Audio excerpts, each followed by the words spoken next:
Salut! Aujourd'hui, je vous fais une petite vidéo sur la perte de poids. Donc, c'est ma toute première vidéo sur YouTube. J'ai plutôt l'habitude de faire des petites vidéos d'exercice où je parle pas beaucoup ou en tout cas, je suis pas seule face à ma caméra. Je vais essayer de faire ça rapidement, de vous expliquer, de façon claire. L'idée, c'est de savoir qu'est-ce que c'est que les calories, à quoi ça sert, comment fonctionne la perte de poids, comment part le gras aussi, de quelle façon est-ce que le gras, on l'élimine. Voilà. Donc, on va commencer simple par les calories. Qu'est-ce que c'est que les calories? Alors, le métabolisme de base, etc. On va dire c'est un peu comme une voiture. Votre voiture, selon le modèle, elle a un réservoir d'essence. Elle va contenir, je sais pas, 1,9 litre. Je sais pas si je dis des bêtises. Oui, c'est ça, ça existe, oui. Bref, euh, c'est ce dont elle a besoin pour fonctionner. Ensuite, elle va pouvoir fonctionner sur ses réserves, etc. Mais voilà, votre véhicule, pour avancer, pour pouvoir rouler, il a besoin d'énergie. Le corps, c'est un petit peu pareil. Votre corps, il a besoin d'énergie et il en consomme tous les jours au quotidien, quoi que vous fassiez du sport ou non, vous avez besoin d'un minimum d'énergie pour vivre et pour fonctionner normalement. Pour respirer, pour parler, pour réfléchir, pour digérer, ne serait-ce que pour maintenir le corps à sa température optimale. Donc voilà, on a besoin de cette énergie. Alors, ça dépend un peu de chacun, ça dépend de l'activité. Forcément, une personne qui fait beaucoup d'activités physiques, qui fait beaucoup de sport, qui a un travail très physique où il se dépense beaucoup, cette personne-là, elle va avoir besoin de plus d'énergie de base pour fonctionner. Et cette énergie, qu'est-ce qui vous l'apporte? Eh bien, c'est ce que vous mangez. Donc, du coup, tout ce que vous mangez, votre corps l'utilise pour fonctionner au quotidien. Si vous ne mangez si vous mangez trop, pardon, imaginons que tous les jours vous mangez 2 à 300 à 400, 500 calories en trop. C'est-à-dire que votre corps, il a besoin, je sais pas, je vais dire une bêtise, de 2000 calories et vous lui en apportez 2200, 2300. Il y en a plus tous les jours. Qu'est-ce qu'il va faire? Il n'en a pas besoin. Bah, il va le stocker. Il va le stocker pour plus tard, voilà, au cas où, peut-être que j'en aurai besoin. Il ne sait pas quoi en faire. Il n'en a pas besoin. Donc il le garde, voilà, il le met de côté. Et c'est ça qui fait le gras. Ensuite, qu'est-ce qui se passe? Si, du coup, on pourrait se dire, bah voilà, j'ai qu'à plus rien manger en fait, j'ai qu'à me restreindre énormément et je vais maigrir. Mais c'est pas aussi simple que ça. Ah, forcément, si vous affamez, que vous mangez plus rien, vous allez être famélique, voilà, vous allez forcément, mais c'est pas vraiment le but qu'on recherche. Le but, c'est de perdre un petit peu de poids, c'est pas de s'affamer parce qu'après, derrière, c'est là qu'on a envie de craquer. On va dire que il suffit que vous baissiez de 200 à 300 calories tous les jours pour que vous perdiez du gras. Si vous ne mangez pas assez, si vous réduisez trop les calories, votre corps, on disait, je sais pas, on va garder le même exemple, il a besoin de 2000 calories pour fonctionner. Si vous lui en donnez que 1400, 1300, eh ben, il va plus pouvoir fonctionner correctement. Vous allez avoir froid, vous allez être fatigué, déprimé, vous allez manquer d'énergie, ça peut jouer sur le moral, on peut perdre ses cheveux, les hormones commencent à être toutes chamboulées. Voilà, votre corps ne peut plus fonctionner correctement. Donc du coup, il va se dérégler. Et il va pas forcément aller taper dans le gras parce qu'il va avoir peur de ne pas avoir assez par la suite. Enfin, je schématise un peu, mais en gros, il va se raccrocher au maximum à tout ce qui lui reste. Donc, il va se mettre à tourner au ralenti. Voilà. D'où, c'est ça qu'on dit que parfois, quand on a une baisse de métabolisme, on a un métabolisme trop lent, trop bas, etc.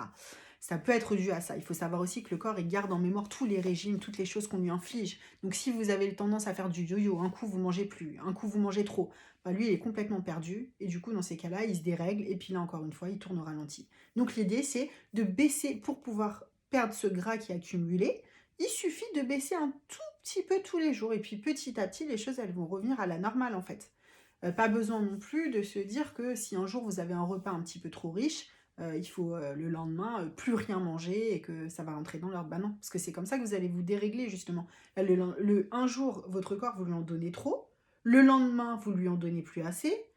Ça marche pas comme ça. Pour stocker, il faut quand même du temps. C'est pas genre un jour vous avez un repas un peu riche et là votre corps se met à tout stocker. L'équilibre alimentaire, il se fait sur des semaines, voire sur des mois.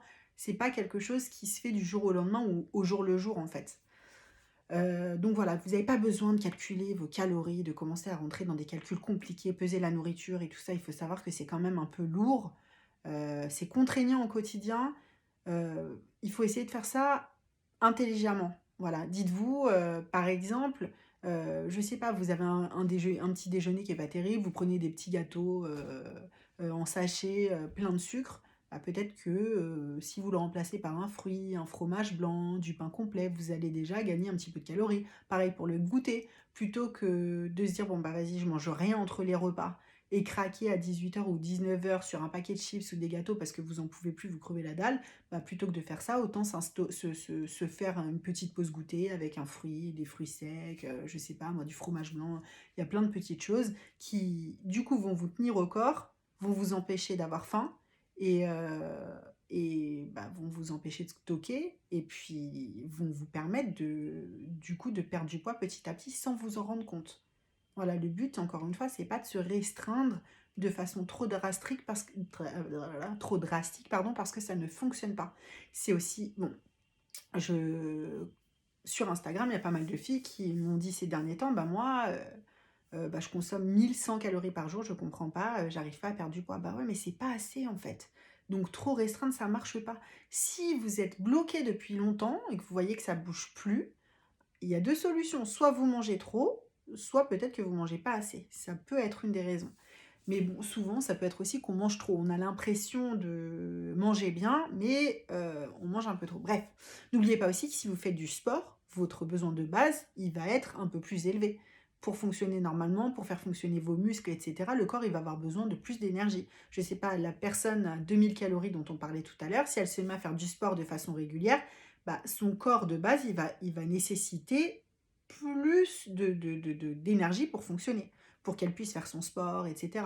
Donc c'est pour ça que faire du sport, oui, c'est bien, mais faire du sport, ça implique aussi de rajouter un petit peu de calories. Vous pouvez pas, vous pouvez pas euh, en demander beaucoup plus à votre corps, lui faire dépenser beaucoup plus d'énergie, mais pas lui en donner suffisamment en retour, en fait. Donc là encore, il faut garder ça en tête. La dernière chose dont je voulais vous parler et qui peut être importante, intéressante d'avoir en tête, c'est comment on l'élimine ce gras. Du coup, parce que souvent, on a tendance à penser qu'on l'élimine en faisant du sport, qu'une séance de sport bien intense où on a bien transpiré, bah, on a éliminé du gras, alors que pas du tout. On a éliminé de l'eau, des minéraux, du sel, mais pas de gras. Le gras, il ne s'élimine pas dans les selles, il ne s'élimine pas dans les urines. Le gras, on le perd en respirant. Il sort par la respiration. Donc vous imaginez que pour pouvoir perdre 1 kilo, 2 kilos, 3 kilos de gras, ça met du temps. Ça peut pas se faire du jour au lendemain. Donc tous les thés amincissants qui vous font faire caca, etc., ça vous fait pas maigrir. C'est pas du gras que vous perdez. Il faut garder ça en tête aussi. On stocke aussi de l'eau. Il y a plein de choses qu'on stocke. Et on peut pas prendre non plus. Voilà, c'est pareil pour celles qui se pèsent toutes les semaines, tous les jours. On peut pas prendre 1 kilo en 2 jours ou en une semaine. On peut pas du jour au lendemain dire ah bah là j'ai perdu 500 grammes.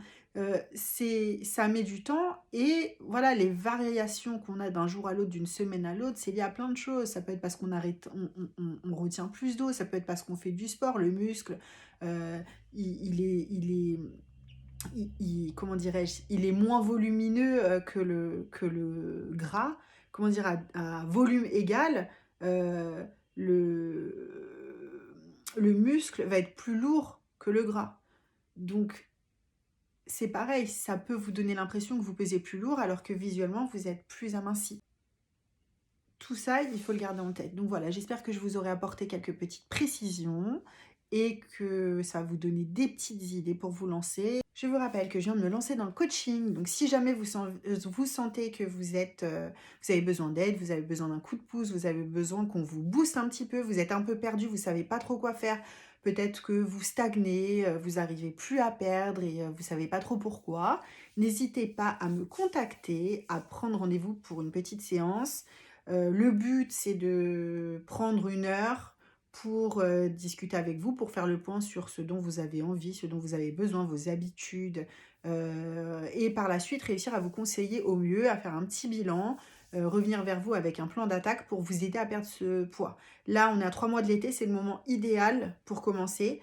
Je vous dis pas qu'en 3 mois, vous allez perdre 15 kilos, être complètement transformé et revenir en musclore, mais on peut commencer déjà en 3 mois à avoir de bons résultats. C'est vraiment, je pense, un minimum. Il faut déjà partir sur au moins 3 mois pour se dire, qu'on va voir un changement, véritablement. Donc je vous dis à bientôt. Voilà, tout est dit. Donc sur ce, je vous dis à bientôt.